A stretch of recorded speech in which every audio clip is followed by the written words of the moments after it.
ప్రత్యక్షంగా అందరూ అనుభవించేటువంటి ఆ పరమాత్ముని యొక్క అనుభవం చెప్పలేని తరిమి ఇంకా ఎంతో తనిమి తీరా వినాల అనిపిస్తుంది, చెప్పలేమేమో. అటువంటి దివ్యమైనటువంటి వెంకటేశ్వర స్వామి ఆయన ఎవరు, ఆయన తత్వం ఏమిటి అని ఎవరైనా అడిగితే ఏం చెప్పాలి అటువంటి వాళ్లకు? ఈ మూర్తి ఏమిటి, ఈ కొండ ఏమిటి, ఈ 7 కొండలు ఏమిటి, ఎక్కడ ఏమిటి, దీని తత్వం ఏమిటి, ఈయన సమాచారం ఏమిటి అని అడిగినప్పుడు ఒక సమాధానకరమైనటువంటి మనం కొంత మహిమను చెప్పాల్సి వస్తుంది. మనమంతా అనుకునేది ఏంటంటే నా పని అయిపోయింది కాబట్టి మెట్లెక్కాను అని చెప్పటం. ఎప్పుడూ పెళ్లి కానటువంటి 40 ఏళ్ళకి పెళ్లి అయింది నా కూతురికి అని చెప్పుకోవటం, 40 ఏళ్ళు కోర్టు గెలిచాను అని చెప్పుకోవటం, 20 ఏళ్లకు గోడ కొట్టాను అని చెప్పుకోవటం. ఇట్లా కాదు చెప్పేది, ఇవి మహిమ కాదు. అది అటువంటి వాళ్లకు అటు ఇటు మనం గాబరా పడాల్సిన పని లేదు. ఎట్లా బాగా చెప్పేది వీళ్ళకని ఒకటి చెప్పాలంతే. ఏం చెప్పాలండి? ఆయనే గోవిందుడు అని చెప్పాలి.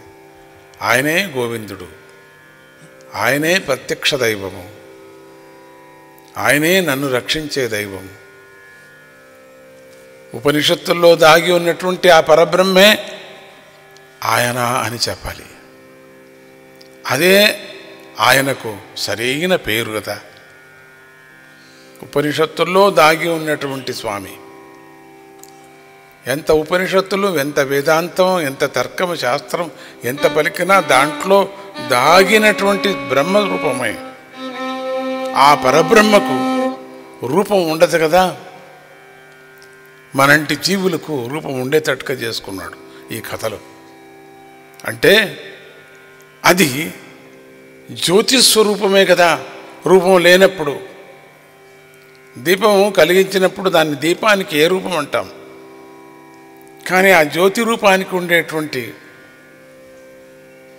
ఆ జ్యోతి రూపానికి ఉండే మంత్రము, దాగి ఉన్నటువంటి ఆ చైతన్యం ఏ రూపానికైనా పోల్చుకుంటున్నాం దాన్ని అట్లా. అందుకనే జ్యోతి రూపానికి పూజ చేయటం కారణం అది. ఆ జ్యోతి స్వరూపమే సామాన్యుల కోసం ఒక రూపాన్ని తీసుకొని ఇలలో నిలబడిపోయింది. ఆ జ్యోతి స్వరూపం ఒక రూపం తీసుకున్నది. నిర్గుణ రూపమైనటువంటి రూపము గుణాన్ని తీసుకునేటువంటి శక్తి ఉంది కాబట్టి గుణముతో కనపడినాడు పరమాత్ముడు. గుణంతో కనపడ్డాడు కాబట్టి పరమాత్ముడు ఎక్కడున్నాడండి అని మనము పిచ్చపిచ్చగా వాదన చేస్తూ ఉంటాం. అయ్యా, ఆ గుణంతో కనపడినటువంటి వాడే నిర్గుణ రూపుడు. ఆ నిర్గుణ రూపుడే గుణంతో వచ్చాడు.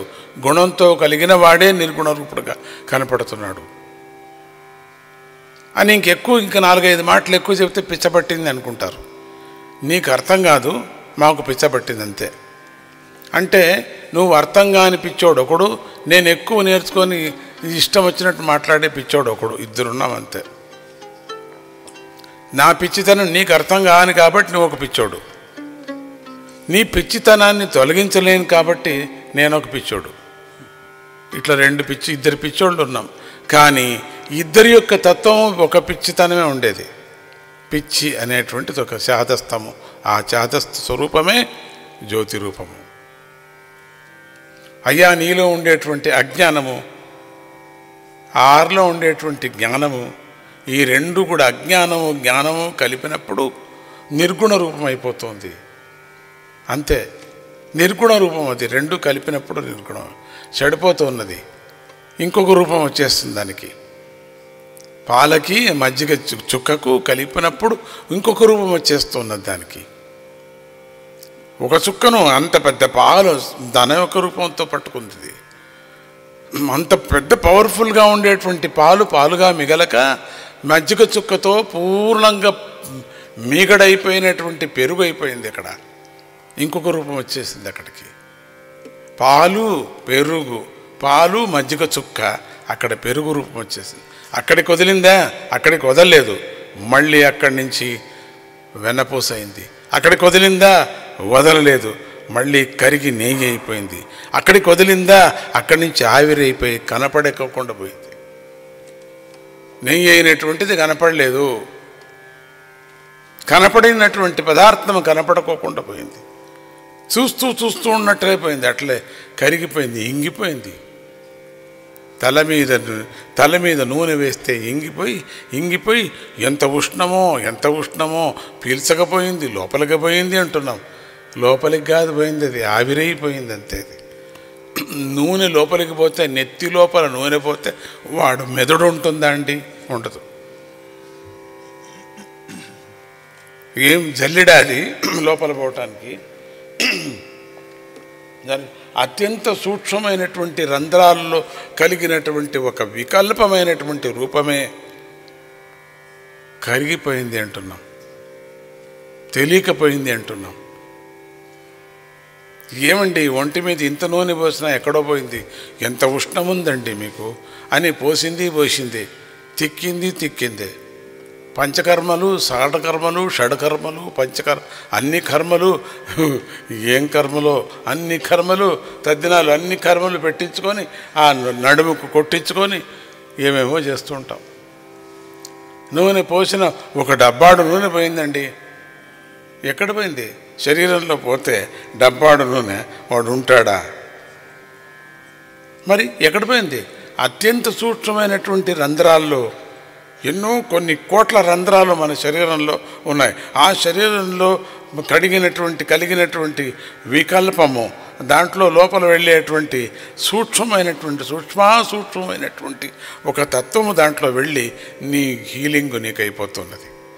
కానీ అక్కడ నూనె ఎక్కడా పోలేదు, కరిగిపోయింది. కాస్త కింద కాస్త జారిపోయింది, కొంచెం కరిగిపోయింది.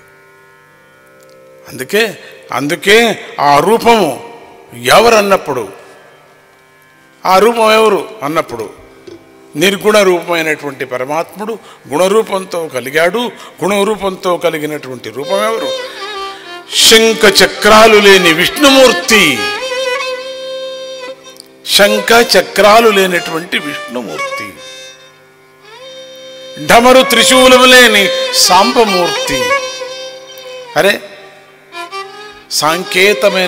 సాంకేతిక వస్తువుల్ని చెప్పుతూ సూచన చేస్తూ అది లేనటువంటి వాడు అంటున్నాం, సూచన చేస్తున్నాం. ఓహో, శంఖ చక్రాలు లేనటువంటి వాడు విష్ణుమూర్తి. శంఖ చక్రాలు లేని విష్ణుమూర్తి మాయామూర్తి. శుగులము డమరుగు లేనటువంటి స్వామి సాంబమూర్తి, శివుడు. కనపడటం లేదు అక్కడ. వేలాయుధం లేని కుమారస్వామిగా ఉన్నాడు. వేలాయుధముతో కలిగినటువంటి స్వామి, వేలాయుధం లేనటువంటి కుమారస్వామి. ఇన్ని రూపాలతో కలిగాడు. బాలాదేవిగా స్పష్టంగా కనిపించని బాలాజీ, స్పష్టంగా కనిపించని బాలాదేవితో కనిపించినటువంటి బాలాజీ అని చెప్పాలి అప్పుడు మనం. అలా ఏ రూపము కాని రూపము అయినది, ఏ రూపము కానటువంటి రూపమైంది. విచిత్రమైనటువంటి రూపం అది. ఎవరిని నిర్ణయిస్తూ నేను శివుడనా మాధవుడనా ఎవరిని నిర్ణయం చేయటం సాధ్యం? స్వామి నిన్నెవరిని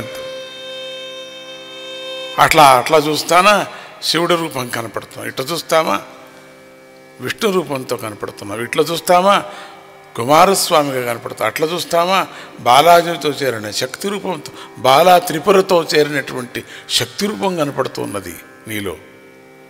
ఏ రూపము లేనటువంటి ఒక రూపం అది. ఆ ఏ రూపము లేనటువంటి బ్రహ్మరూపమా అని అంటారు. అటువంటి రూపాన్ని అలాంటి స్వామికి ఆ పరబ్రహ్మమే అని పిలవాలి. పురుషయే వేదం సర్వం అంటే ఈ పురుషుడు పరబ్రహ్మ సకల రూపాలతో విహరిస్తాడు అని తైత్తిరీయోపనిషత్తు చెప్పింది, మా పక్షుల ఉపనిషత్తు చెప్పాయి. అందుకే ప్రియభక్తుడైనటువంటి అన్నమాచార్యులు తనకు గోచరించిన స్వామి రూపమేమిటో అనేటువంటిది స్పష్టంగా చెప్పలేక ఆ స్వామి తను గోచరించాడు కానీ స్పష్టంగా చెప్పలేకపోతున్నారు. కలవరింపులో సగం కల చెప్పి మిగతాది నాకు మెలకువైందో అని కానీ, లేక లేస్తూనే మర్చిపోయినాను అని కానీ, లేక ఆ కళ ఈ కళ కలయేసి కలిపి చెప్పటం కానీ, మొన్న వచ్చిన కళ ఈరోజు వచ్చిన కళ రెండూ కళ చెప్పి అది ఆ రోజు వచ్చిందని ఈ రోజు వచ్చింది ఇట్లా తలమలమైపోయి స్పష్టంగా తమ కళను ఎవరూ చెప్పలేరు అనే విధంగా ఆ స్వామికి కలిగినటువంటి నమాచార్యులకు కలిగినటువంటి ఆ భక్తుడికి కలిగినటువంటి అనుభవము స్పష్టమైన రూపము తనకు కనపడినప్పుడు ఆ స్పష్టంగా చెప్పలేకపోతున్నాడు. తనకు కనపడిన రూపమే స్పష్టంగా చెప్పలేకపోతున్నాడు. సరిలేని అభయహస్తమును గంటి సరిలేని అభయహస్తమును గంటి అటువంటి స్వామిని నేను చూస్తున్నాను, నేను చూశాను. సిరిలేని అని కూడా చెప్పచ్చు ఇక్కడ. సిరిలేని అభయహస్తమును గంటి అంటే పలు రకాల శృంగార కీర్తనలు కూడా ఆధ్యాత్మిక కీర్తనలు రచించాడు.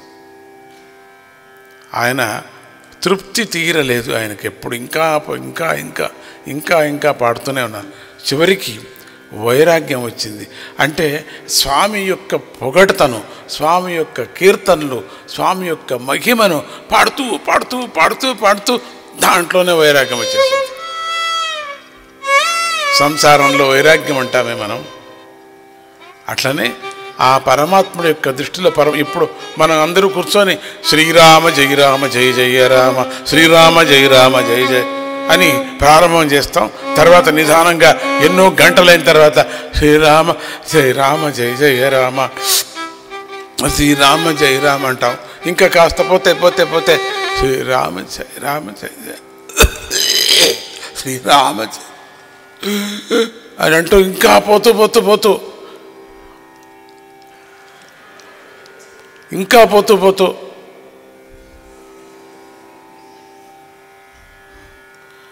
ఆ మనస్సు దాంట్లో తీసుకుపోయారు వాళ్ళు. శ్రీరామ జయ రామ జయ జయ రామ ఎత్తుకుపోయినారు పూర్తిగా. చివరకు వైరాగ్యం వచ్చేసింది ఆయనకు. ఆ వైరాగ్య కీర్తనలు రచించి స్వామిని కీర్తించాడు వైరాగ్యంతో. అలా స్వామిని గురించి బాగా చింతన చేసి చేసి చేసి ఆ స్వామి ఎవరో నాకు తెలిసింది అంటూ తెలిసిపోయింది.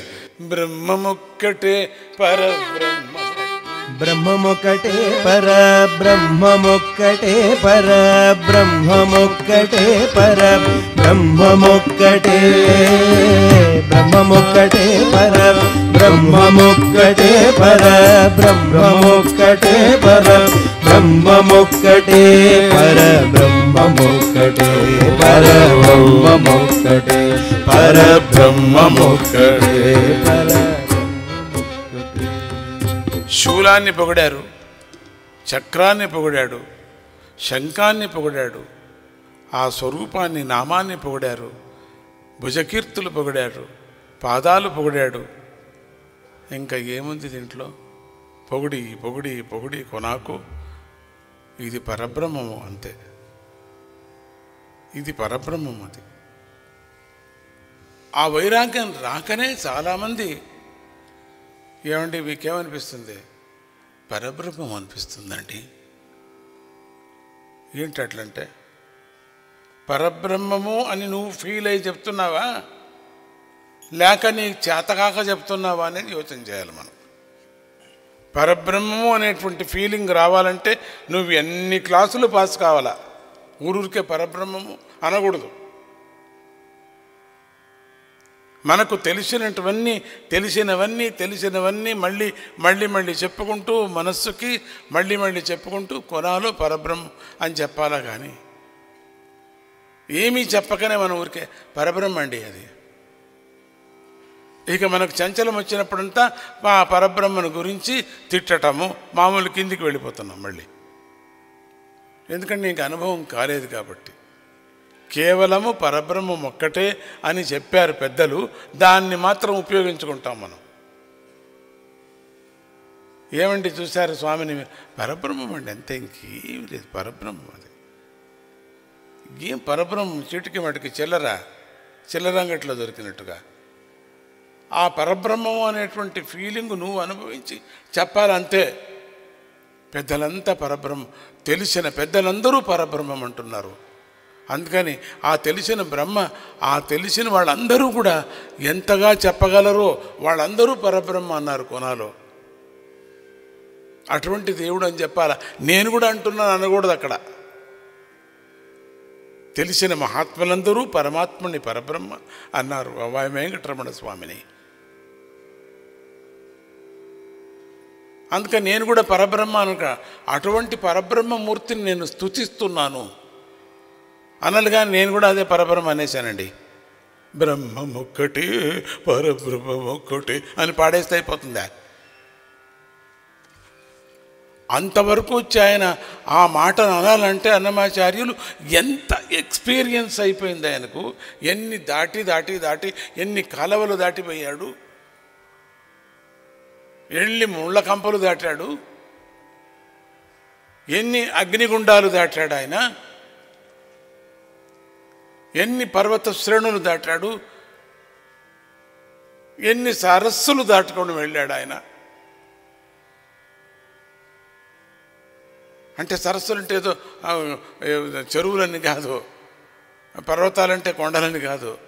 ఆ కొండల్లాగా ఉండేటువంటి కష్టాలు, కొండల్లాగా ఉండేటువంటి సమస్యలు, కొండల్లాగా తనకు సమస్యలంటే శరీరం, మనకు సంసార సమస్యలు కాదు. దాంట్లో కొంచెం చేరుకున్నప్పటికి కూడా ఆ సమస్యలు అన్నప్పుడు ఆ జ్ఞానంలో ఒక సమస్య వస్తూ ఉంటుంది అప్పుడప్పుడు. అవన్నీ దాటుకుపోవాలి. అవన్నీ మన ఒకటికొకటిగా బాల్యావస్థ అనే వృద్ధావస్థకు వెళుతున్నాం మనం. ఆ వృద్ధాప్యం వెళ్ళిన తర్వాత అక్కడ ఒక అవస్థ అంటున్నాం.